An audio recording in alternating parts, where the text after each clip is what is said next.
नमस्कार, आप सभी का बहुत बहुत स्वागत है एबीपी न्यूज पर। मास्टर स्ट्रोक इस वक्त आप देख रहे हैं और मैं हूं रूबिका लियाकत। आज मास्टर स्ट्रोक की कवर स्टोरी में हम इतिहास से होने वाली जो ये सियासी छेड़छाड़ है ना, इसका विश्लेषण करेंगे। यूपी चुनाव का पारा जैसे जैसे चढ़ रहा है, इतिहास के गड़े हुए मुर्दे उखाड़ने का सिलसिला भी तेज हो गया है। 15 दिन पहले अखिलेश यादव ने चुनावी मैदान में जिन्ना की एंट्री कराई और अब ईसा पूर्व तक के इतिहास की खुदाई शुरू हो चुकी है। यूपी के सीएम योगी आदित्यनाथ ने चंद्रगुप्त मौर्य और सिकंदर की जंग करवाकर सियासी युद्ध को और तेज किया, तो दूसरी तरफ कांग्रेस नेता मणिशंकर अय्यर ने मुगल सल्तनत का लेखा जोखा पेश किया और मुगल काल को धर्मनिरपेक्ष राज का सर्टिफिकेट भी दे दिया। इस तरह यूपी में चुनाव में ancient, medieval and modern history के तीनों कालखंड की किताबें खुल चुकी है। सवाल यह है कि इतिहास और राजनीति शास्त्र का ये घालमेल यूपी के चुनावी समीकरण पर असर किस तरह डालेगा? आज इसी पर आधारित है मास्टर स्ट्रोक की कवर स्टोरी।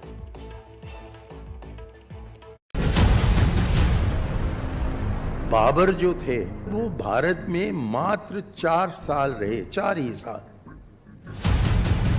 हम अकबर को अपना समझते हैं, हम उनको गैर नहीं समझते। जहांगीर आधा राजपूत थे और उनके बेटे शाहजहां 4 में 3 हिस्सा तो हिंदू था, राजपूत था। यह नया मुगल नामा है जिसे गढ़ा है कांग्रेस नेता मणिशंकर अय्यर। अय्यर को मुगल इतने प्यारे हो गए हैं कि 80 साल की उम्र में उन्होंने 60 मिनट तक खड़े होकर मुगलों के कसीदे पढ़े, उन्हें अपना बताया और भारतीय करार दिया। जहां मैं मंत्री होने के समय रहता था, उस सड़क का नाम है अकबर रोड और हमारा जो कांग्रेस का ऑफिस है वो भी अकबर रोड पर है। हमें तो कोई इतराज नहीं है। हम नहीं कहते हैं कि नहीं कांग्रेस हैं हम, अकबर रोड पर हम कैसे रह सकते हैं, इसको आप महाराणा प्रताप रोड बना दीजिए। हमने कभी नहीं कहा, क्योंकि हम अकबर को अपना समझते हैं, हम उनको गैर नहीं समझते। मणिशंकर अय्यर के लिए महाराणा प्रताप अपने हो न हो, लेकिन तलवार के दम पर हिंदुस्तान में कत्लेआम करने वाला बाबर और उसका खानदान उन्हें अपना जरूर लगता है। अकबर, जहांगीर और शाहजहां उन्हें पक्के हिंदुस्तानी नजर आते हैं। उनकी शादियां राजपूतों से होती थी। नतीजा ये कि जहांगीर आधा राजपूत थे और उनके बेटे शाहजहां 4 में 3 हिस्सा तो हिंदू था, राजपूत था। वो इस देश के थे। मणिशंकर अय्यर ने अपने मुगलनामे के पन्ने दिल्ली में नेहरू जयंती के एक कार्यक्रम में खोले। मुगलों को दरियादिल और रहमदिल साबित करने के लिए अय्यर के पास एक से बढ़कर एक आंकड़े थे। पहले जरा मणिशंकर अय्यर का मुगलनामा सुन लीजिए। बाबर जो थे तो उन्होंने एक चिट्ठी लिखी अपने बेटे को, अपने ज्येष्ठ बेटे को, जिसका नाम था हुमायूं। उन्होंने हुमायूं को बताया कि यदि आप इस देश को चलाना चाहते हो, यदि आप अपने साम्राज्य को सुरक्षित रखना चाहते हो, तो यहाँ के निवासियों के धर्म में आप दखल न दीजिएगा। 1872 में अंग्रेजों ने पहला सेंसस करवाया और उससे पता लगा कि 666 साल राज करने के बाद मुसलमानों का तादाद भारत में तकरीबन 24% का था और हिंदुओं का 72% का था। तो आंकड़े तो अलग होने चाहिए कि 72% मुसलमान होने चाहिए और 24% हिंदू होने चाहिए। विदेश से वो आते थे, असभ्य लोग थे, इसीलिए उन्होंने बहुत क्रोध किया भारत पर। लेकिन यहां रहने के बाद वो भारतीय बन गए। वो कभी अपने घर वापस नहीं गए। और ये है अंतर अंग्रेजों और मुगलों में, कि मुगलों ने इस देश को अपना बनाया। अंग्रेजों ने कहा कि नहीं, हम तो यहां राज करने के लिए आए हैं, बाकी हमारा घर तो वही है।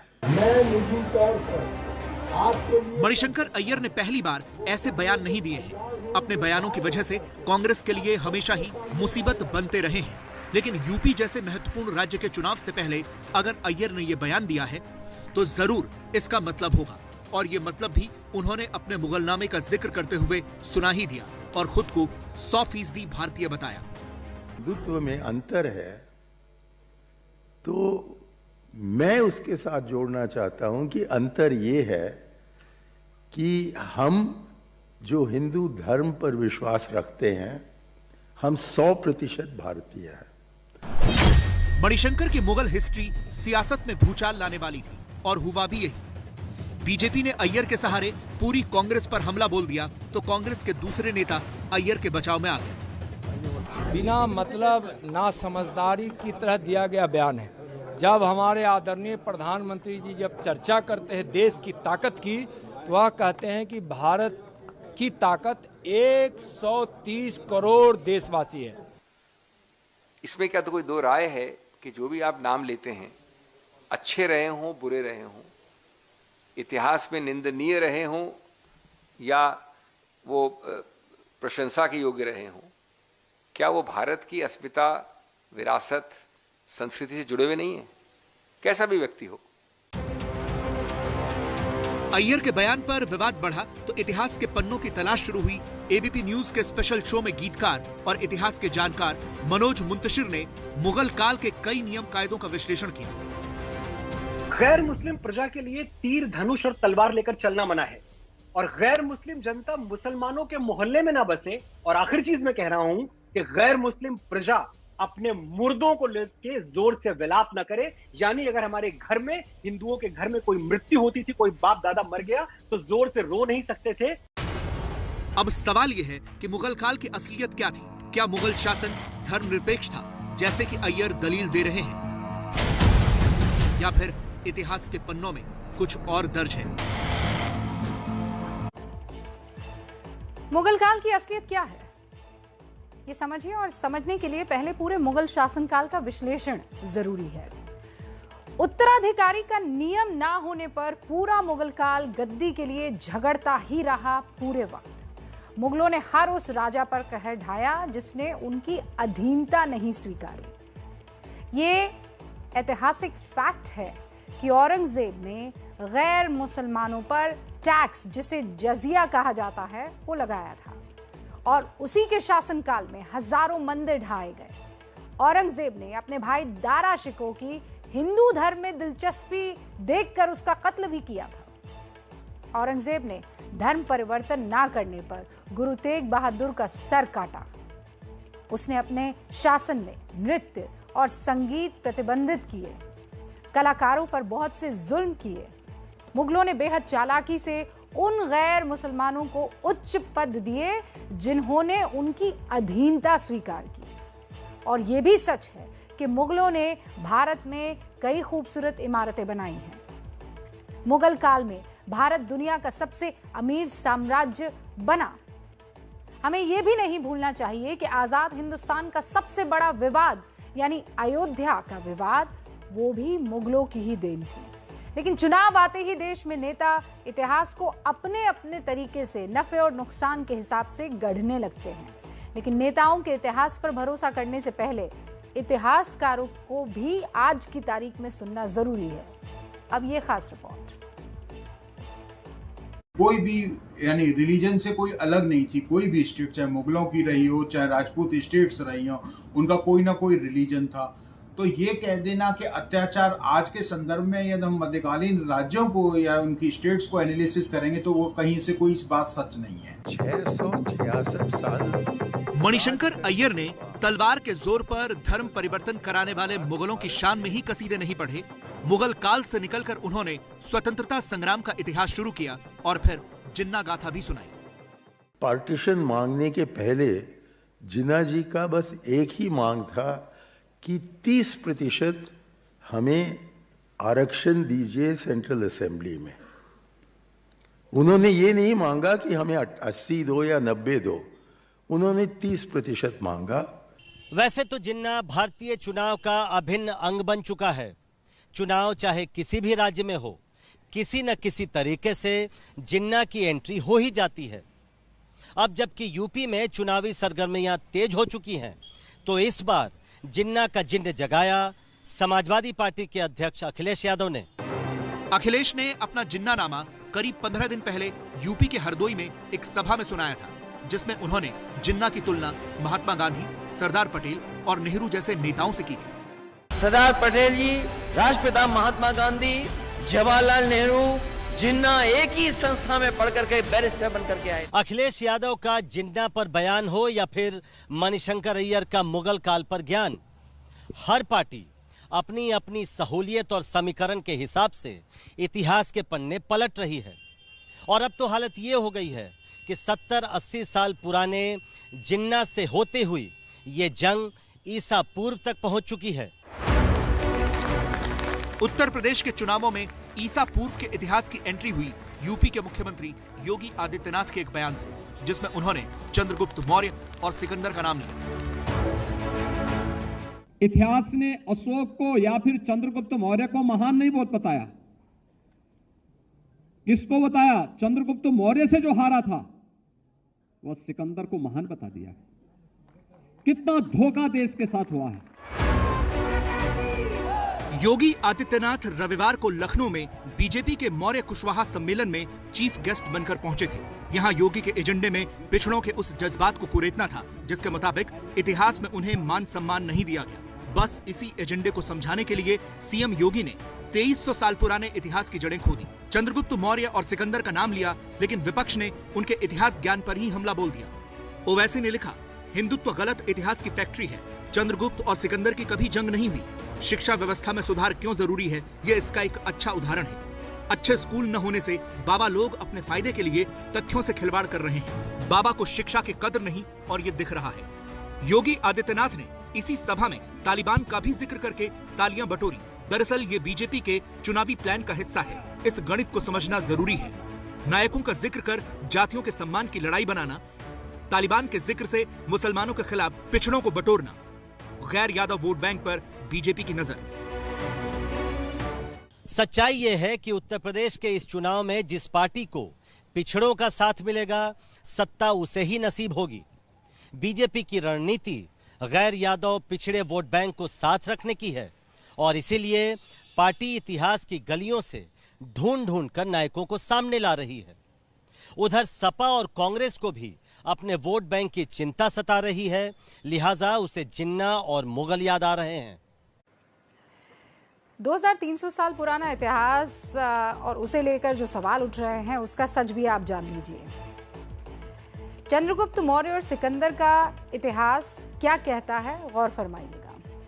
सिकंदर ने 326 ईसा पूर्व सिंधु के राजा पोरस से जंग लड़ी। पोरस की हार के बाद सिकंदर ने उसकी बहादुरी देखकर राजपाट लौटा दिया।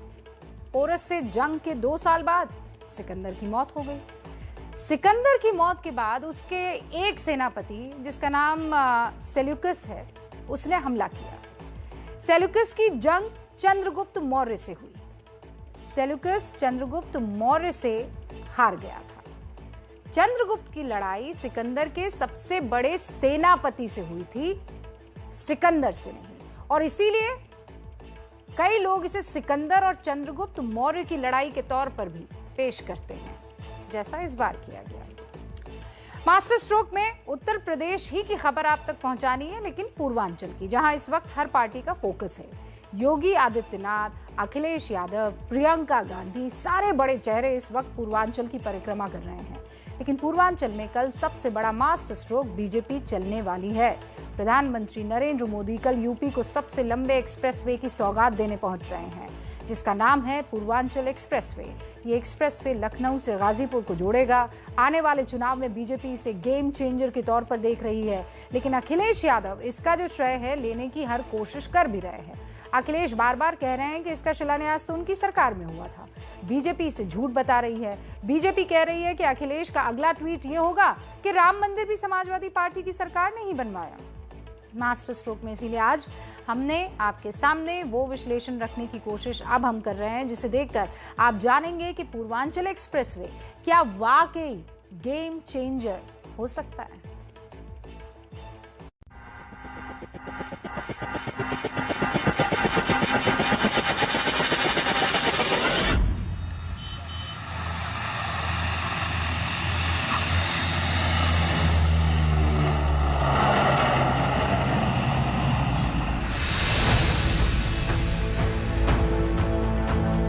अब से कुछ घंटों बाद ग्लोब मास्टर की लैंडिंग के साथ उत्तर प्रदेश में बीजेपी सबसे बड़ी सियासी उड़ान की तैयारी कर चुकी है।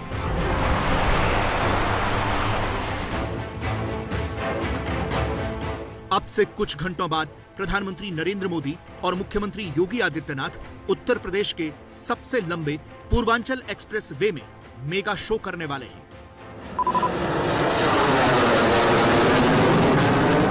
सुखोई, मिराज और जगुआर जैसे कई फाइटर प्लेन के टचडाउन के साथ पूर्वांचल एक्सप्रेस वे वाली हवाई पट्टी से बीजेपी अपने चुनावी अभियान को फाइटर प्लेन वाला टेक ऑफ कराने की तैयारी कर चुकी है।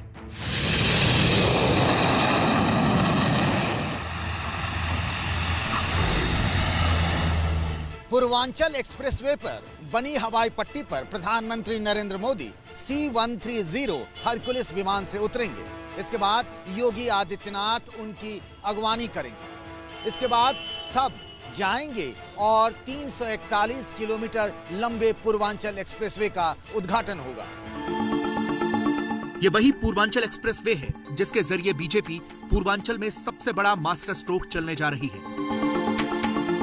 इसका खाका बीजेपी ने 3 साल पहले ही तैयार कर लिया था, जब पीएम मोदी ने इसका शिलान्यास किया था। पूर्वांचल एक्सप्रेसवे पूरे यूपी, विशेष तौर पर पूर्वी उत्तर प्रदेश की आशाओं और आकांक्षाओं को नई बुलंदियां देने वाला है। लखनऊ से लेकर गाजीपुर के बीच 340 किलोमीटर के रास्ते में जितने भी शहर, कस्बे और गांव आएंगे, वहां की तस्वीर बदलने जा रही है। एक्सप्रेस वे के उद्घाटन के मौके पर सबसे पहले प्रधानमंत्री नरेंद्र मोदी C-130 हरकुलिस विमान से उतरेंगे। पूर्वांचल एक्सप्रेस वे पर आधे घंटे का एयर शो होगा। सुखोई, मिराज और जगुआर फाइटर जेट टचडाउन करेंगे। पूर्वांचल एक्सप्रेस वे मुख्यमंत्री योगी आदित्यनाथ का ड्रीम प्रोजेक्ट है और इसीलिए इसके उद्घाटन को योगी सरकार इतने मेगा शो में तब्दील करना चाहती है जिसका संदेश यूपी के हर वोटर तक जाए। कल अपराह्न में 1 बजे के बाद यह कार्यक्रम यहाँ पर प्रारंभ होगा और पूर्वी उत्तर प्रदेश के विकास के प्रति प्रधानमंत्री जी की जो शुरू से रुचि रही है, उस दिशा से हम सब आभारी हैं।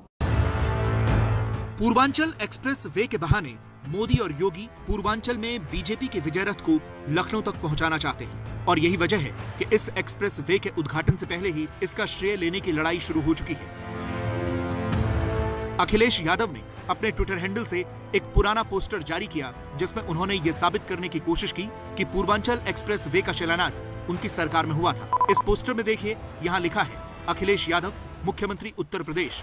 नीचे लिखा है देश के सबसे लंबे समाजवादी पूर्वांचल एक्सप्रेस वे का शिलान्यास। तारीख लिखी है 22 दिसंबर 2016, दिन गुरुवार। भारतीय जनता पार्टी ने जो फिल्मों में गाना चलता था, राम राम जपना पराया, वो पूरा मैं नहीं कह सकता हूं, लेकिन आप सब जानते हैं आज तक भी समाजवादी पार्टी के बनाए हुए कामों का ही उद्घाटन हो रहा है। जिन लोगों ने प्रदेश के विकास को बाधित किया था, वह हर एक कार्य के साथ अपना नाम जोड़ने का कुत्सित प्रयास तो करते हैं। जनता सब जानती है और जनता 2014 में भी, 2017 में भी, 2019 में भी इसका जवाब दी है। 2022 में भी इंतजार कर रही है। पूर्वांचल एक्सप्रेसवे पर क्रेडिट की लड़ाई क्यों हो रही है, आपको इसके पीछे की वजह समझनी होगी। कहते हैं कि पूरब का आशीर्वाद जिसे मिल जाए, लखनऊ की गद्दी उसे मिलती है, और इसीलिए यूपी में इस वक्त बीजेपी और समाजवादी पार्टी दोनों का फोकस पूर्वांचल पर है। पूर्वांचल एक्सप्रेसवे से यूपी के 9 जिलों को फायदा मिलने वाला है, जिसमें बड़ा हिस्सा पूर्वांचल का है। पूर्वांचल एक्सप्रेसवे जिन 9 जिलों से गुजरता है वो लखनऊ है, बाराबंकी है, अमेठी है, सुल्तानपुर है, अयोध्या है, अंबेडकर नगर है, आजमगढ़ है, मऊ और फिर गाजीपुर है। जिन जिलों से पूर्वांचल एक्सप्रेसवे गुजरेगा वहां तरक्की की राह खुलेगी, लोगों को आने वाले वक्त में फायदा पहुंचेगा। इसीलिए बीजेपी को उम्मीद है कि इन 9 जिलों के वोटर्स का आशीर्वाद उसे मिलेगा। यहां बीजेपी को पिछले चुनाव में आजमगढ़ की 10 सीटों में से 1 सीट हासिल हुई, अंबेडकर नगर में 5 में से 2 सीटें मिली, गाजीपुर में 7 में से सिर्फ 3 सीटें मिली थी। इसीलिए बीजेपी को ये लगता है कि पूर्वांचल एक्सप्रेसवे का संदेश अवध और पूर्वांचल दोनों ही जगह पर जाएगा और अच्छा जाएगा, क्योंकि ये एक्सप्रेसवे पूर्वांचल को अवध क्षेत्र से जोड़ने वाला है। इसका सियासी गुणागणित जो है अब वो समझिए आप। अवध क्षेत्र में कुल 118 विधानसभा सीटें हैं, पूर्वांचल में 130 सीटें हैं। ये दोनों मिला ली जाए तो 248 सीटें हो जाती है। ये यूपी की कुल विधानसभा सीटों का 62% है। पिछले चुनाव यानी 2017 में बीजेपी को इनमें 28 जो सीटें हैं उनमें से जो सीटें हासिल हुई थी वो 184 सीटें हासिल हुई थी, अवध और पूर्वांचल की अगर मिला दी जाए तो। इस बार बीजेपी की नज़र इन 248 सीटों पर है। वो एक्सप्रेसवे की सौगात देकर इन 248 सीटों के वोटर्स को लुभाना चाहती है। यही वजह है कि बीजेपी ने पूर्वांचल पर पूरा फोकस इस वक्त रखा हुआ है। पूर्वांचल में बीजेपी का अनुप्रिया पटेल की पार्टी अपना दल से पहले से ही गठजोड़ है। पिछले दिनों बीजेपी ने निषाद पार्टी से भी चुनावी समझौता कर लिया है। ये छोटे छोटे दल पूर्वांचल में अच्छी खासी पैठ रखते हैं। उधर अखिलेश यादव ने भी ओम प्रकाश राजभर के साथ गठबंधन किया है। वो बीजेपी के काम पर सवाल तो उठा ही रहे हैं, ये भी कह रहे हैं कि पूर्वांचल एक्सप्रेसवे जैसा बनना चाहिए वैसा बना नहीं है। पूर्वांचल एक्सप्रेस वे से लोगों को उम्मीद है कि उससे सिर्फ यूपी के 9 जिले के लोगों को ही फायदा नहीं होगा, बल्कि इस एक्सप्रेस वे को पकड़कर दिल्ली से बिहार जाने वालों का सफर भी आसान होगा। लेकिन अखिलेश यादव क्या कह रहे हैं वो सुनिए। जिस गुणवत्ता के साथ, जिस क्वालिटी के साथ वो एक्सप्रेस वे बनना चाहिए था, उसमें कंप्रोमाइज किया गया है, उस क्वालिटी के साथ नहीं बनाया गया है। प्रचार ये किया जा रहा है कि गुणवत्ता के लिए नॉर्मल विटामिन नहीं यूज हुआ है, जो अमूमन विटामिन यूज होता है वो विटामिन यूज नहीं किया गया है। रबर मिक्स्ड, जो रबर पीसेस हैं उसको मिक्स कर करके विटामिन यूज किया गया है।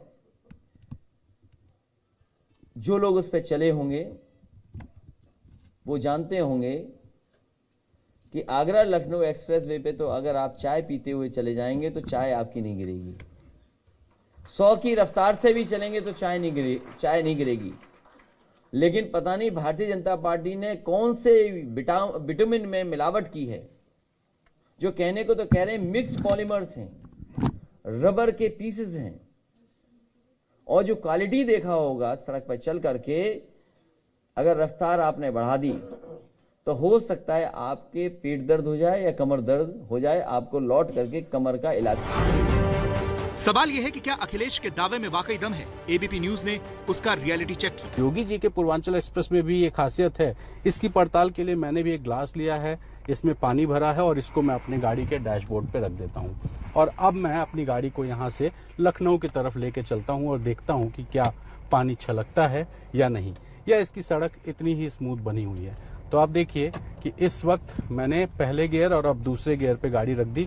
दूसरे गियर के बाद अब मैं इस गाड़ी को तीसरे गियर पे करता हूँ और अपनी स्पीड बढ़ाता हूँ। इसके बाद अब मैं चौथे, पांचवें और छठवें गियर तक जाऊंगा और देखूंगा कि क्या पानी गिरता है या नहीं। तो तीसरे के बाद अब ये चौथा गियर और चौथे गियर के बाद अब मैं करीब 60 की स्पीड में पहुंच चुका हूं। आप देखिए कि 80 पार कर चुका हूं मैं और गाड़ी मेरी छठवें गियर पे, ये छठवां गियर लग चुका है और छठवें गियर पे मेरी स्पीड 80 से ऊपर है। और इसको अब मैं बढ़ा करके 100 के आसपास ले जाता हूं। और अभी भी आप देखिए कि पानी बिल्कुल भी छलक नहीं रहा है, यानी कि जो रोड है उसकी क्वालिटी काफी बेहतरीन है। 100 की स्पीड आ चुकी है और आप पानी देखिए अभी भी ग्लास में जैसे था वैसे ही है। एक्सप्रेस वे कैसा बना है, इसमें सफर आरामदायक होगा या नहीं, आने वाले वक्त में लोग खुद इसका रियलिटी चेक कर लेंगे। लेकिन फिलहाल मौसम चुनावी है, इसलिए अखिलेश हर दांव खेल लेना चाहते हैं और चुनावी राजनीति में ऐसा करने में कोई हर्ज भी नहीं है।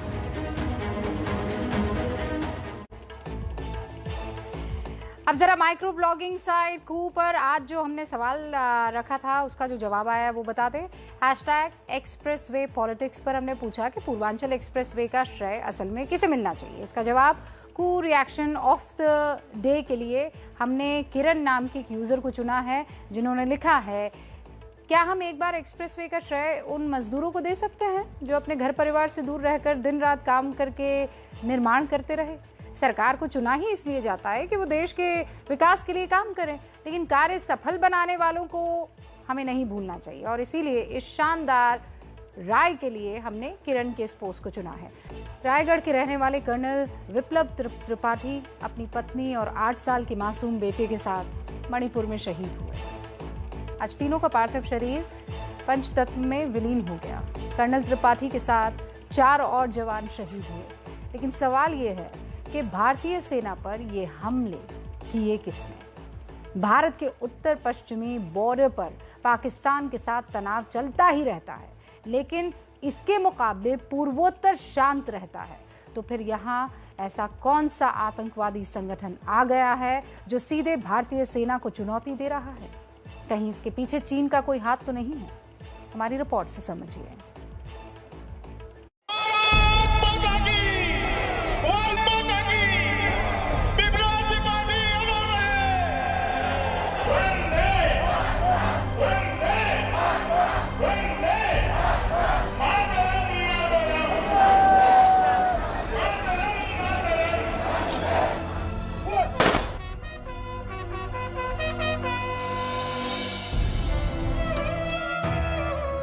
बेटा तेरा बलिदानी, इस बलिदान पे तुम ना रोना मां, देश की खातिर जा रहा हूं, आंसू से आंचल न भिगोना मां। शहीद कर्नल विप्लव त्रिपाठी अपनी मां से यही कह रहे होंगे। फौजी होने की वजह से उनके शहीद हो जाने का डर तो हमेशा ही था, लेकिन रोना इसलिए भी आ रहा है क्योंकि आतंकवादियों ने उनकी पत्नी और 8 साल के मासूम बच्चे को भी मार डाला।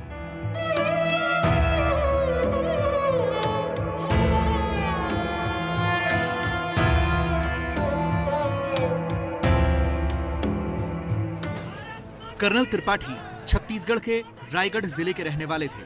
आज सुबह उनका पार्थिव शरीर शहर में पहुंचा तो हजारों लोगों का हुजूम उमड़ पड़ा।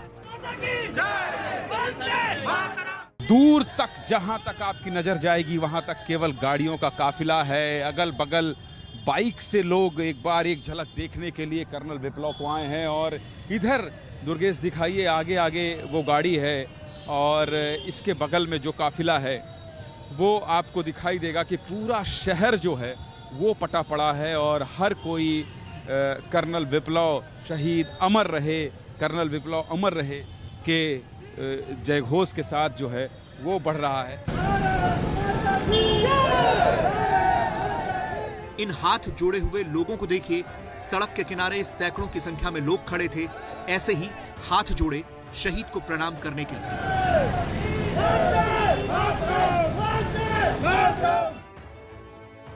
इसके बाद पार्थिव शरीर घर पहुंचे तो कर्नल विप्लव त्रिपाठी के माता पिता अपने जवान बेटे, बहू और पोते को इस हालत में देख नहीं पाए। बताया गया कि वो बार बार बेहोश हो रहे थे, इसलिए तुरंत पार्थिव शरीरों को अंतिम संस्कार के लिए ले जाया गया। विप्लव त्रिपाठी, उनकी पत्नी और बेटे का पार्थिव शरीर परिवार वालों ने जब दर्शन कर लिया तो अब फिर जो है घर के बाहर ऊपर छतों में देखिए ऊपर कैसे भीड़ है और लोग यहाँ पर हजारों की संख्या में वंदे मातरम और भारत माता की जय के नारे लगा रहे हैं। और ये कर्नल विप्लव का जो पार्थिव शरीर है वो अब उस गाड़ी में रख दिया गया है कि जो उनकी पत्नी हैं उनके ऊपर एक चुन्नी डाल दी गई है और इसके बाद उनके पार्थिव शरीर को ले जाया जा रहा है। ये तीसरा पार्थिव शरीर है ये उनके बेटे का है, वो अब ले जाया जा रहा है रामलीला मैदान के लिए, उनके अंतिम दर्शन के लिए। रायगढ़ के जिस रामलीला मैदान में कर्नल त्रिपाठी, उनकी पत्नी और बच्चे के शव को अंतिम संस्कार के लिए लाया गया था, वहां हजारों लोगों की भीड़ मौजूद थी। पहले से ही विप्लव त्रिपाठी अमर रहे की नारेबाजी हो रही थी। विप्लव त्रिपाठी अमर रहे, विप्लव त्रिपाठी अमर रहे।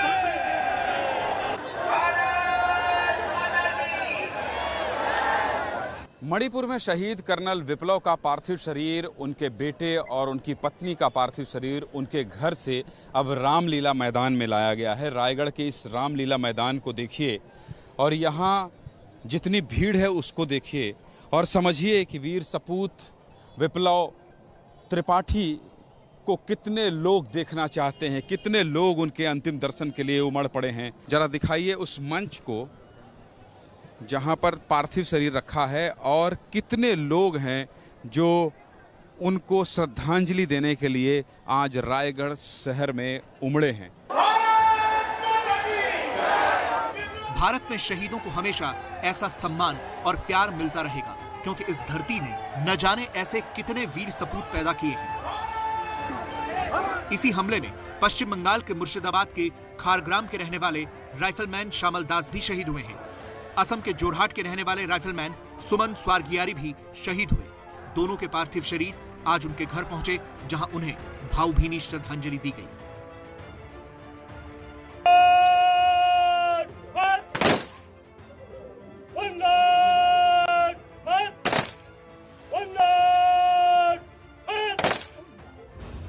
कर्नल विप्लव त्रिपाठी के साथ इस हमले में 4 और जवान शहीद हुए हैं, लेकिन सवाल यह है कि यह हमला किसने और क्यों किया। हमले की संयुक्त जिम्मेदारी पीएलए यानी पीपल्स लिबरेशन आर्मी और मणिपुर नागा पीपल्स फ्रंट यानी MNPF ने ली है। इस हमले के साथ ही चिंता बढ़ाने वाली बात यह है कि पीएलए अचानक से एक्टिव हो गया है। पहले पीएलए एक एक्टिव ग्रुप हुआ करता था, लेकिन पिछले 5-6 सालों से वो निष्क्रिय था।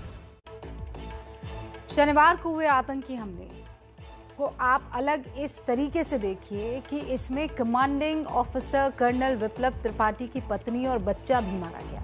1990 के दशक में मणिपुर में नागा और कुकी के बीच हुई झड़पों में महिलाओं और बच्चे मारे जाते थे, लेकिन तब से अब तक ये पहला हमला है जिसमें भारतीय सुरक्षा अधिकारी के परिवार के किसी सदस्य की मौत हुई हो। हालांकि बाद में इस हमले की जिम्मेदारी लेते हुए पीएलए और MNPF ने यह भी कहा कि उन्हें नहीं पता था कि कमांडिंग ऑफिसर के साथ उनकी पत्नी और बच्चा भी था। लेकिन अब इस तर्क के कोई माने नहीं है। यहाँ ये समझ लीजिए कि ये पीएलए अब है क्या और इसकी स्थापना कब और कैसे हुई। पीएलए की स्थापना 25 सितंबर 1978 को इस ग्रुप की स्थापना हुई थी। UNLF यानी यूनाइटेड नेशनल लिबरेशन फ्रंट से अलग होकर यह ग्रुप बना था। बाकी दूसरे ग्रुप्स की तरह पीएलए भी मणिपुर को भारत से अलग करने के सपने देख रहा था। पीएलए के कैडर्स को NSCN यानी national socialist council of Nagaland training देता है और ये भी मार्क्सिस्ट विचारधारा का ही एक संगठन है। म्यांमार में इस संगठन के कई सारे कैंप्स हैं और ये वहीं से ऑपरेट करता है। लेकिन सवाल ये पैदा होता है कि इस खतरनाक आतंकी संगठन को हथियार और बाकी दूसरी मदद देता कौन है। देखिए आप रिपोर्ट में। ये चीन की सेना है, पीपल्स लिबरेशन आर्मी यानी पीएलए। चीनी प्रोपेगेंडा की ये तस्वीरें दुनिया ने कई बार देखी, लेकिन मणिपुर में एक आतंकवादी संगठन ऐसा है जो इस सेना से इतना प्रभावित है कि उसने भी अपना नाम इसी के नाम पर पीएलए रख दिया है। इसी आतंकवादी संगठन ने मणिपुर में भारतीय सेना के काफिले पर हुए हमले की जिम्मेदारी ली है। संगठन की स्थापना के वक्त कैडर की ट्रेनिंग चीन की सेना यानी पीएलए में हुई थी। चीन की सेना के नाम पर ही इस संगठन ने अपना नाम पीएलए रखा था कि कहीं इस हमले के पीछे चीन का तो हाथ नहीं है। पिछले कई सालों की बात करें तो किसी भी मणिपुर के प्रतिबंधित संगठन ने सेना के किसी भी बड़े अफसर की परिवार को निशाना कभी नहीं बनाया है। और इस बार जो हमले की जिम्मेदारी मणिपुर के प्रतिबंधित संगठन पीएलए यानी कि पीपल्स लिबरेशन आर्मी ने ली है, उसके बारे में आपको बता दें कि इस संगठन की स्थापना जब 70 और 80 के दशक में हुई थी तो इससे कैडर की ट्रेनिंग कहीं और नहीं बल्कि चीन की पीएलए सेना में दी गई थी। ये चीन के सरकारी मुखपत्र ग्लोबल टाइम्स के संपादक का एक ट्वीट है। इस पत्रकार का नाम हू शिजिन है, जिसमें वो पूर्वोत्तर के राज्यों के अलगाववादी संगठनों को समर्थन करने की धमकी दे रहे हैं। ये ट्वीट पिछले साल यानी अक्टूबर 2020 का है, जिसमें हू शिजिन ने लिखा है, भारत की सामाजिक शक्तियां ताइवान के खिलाफ खिलवाड़ कर रही हैं, लेकिन उन्हें पता होना चाहिए कि हम पूर्वोत्तर भारत में अलगाववादी ताकतों का समर्थन कर सकते हैं और सिक्किम की स्वतंत्रता की बहाली भी कर सकते हैं। यह हमारा संभावित प्रतिशोध हो सकता है। भारतीय राष्ट्रवादियों को अपने गिरेबा में झांकना चाहिए, उनका देश कमजोर है। ये ट्वीट भले ही 1 साल पुराना हो, लेकिन पूर्वोत्तर के राज्यों के अलगाववादी और उग्रवादी संगठनों को चीन के जरिए हथियारों और फंडिंग की रिपोर्ट सामने आती रहती है। साल 2015 में मणिपुर में ही हुए सेना के काफिले पर बड़े हमले में एक विदेशी आर्म्स डीलर की भूमिका संदिग्ध पाई गई थी। म्यांमार बॉर्डर पर सक्रिय उग्रवादी संगठनों के कई बार तार चीन और दूसरे बाहरी देशों के साथ जुड़े हुए पाए गए हैं। वर्ष 2015 में जब भारतीय सेना की डोगरा रेजिमेंट के काफिले पर मणिपुर में हमला हुआ था, तो उस दौरान तो उग्रवादियों को जो हथियारों की सप्लाई थी वो भी एक विदेशी आर्म्स डीलर ने की थी। ये ट्वीट बताता है कि इन उग्रवादी संगठनों को चीन का समर्थन प्राप्त है। ये भारत में ऐसी वारदात करने के बाद म्यांमार में भाग जाते हैं। पिछली बार जब इन्होंने डोगरा रेजिमेंट पर हमला किया था, तो भारत ने म्यांमार सीमा में घुसकर सर्जिकल स्ट्राइक की थी। अब एक और सर्जिकल स्ट्राइक का वक्त आ गया है।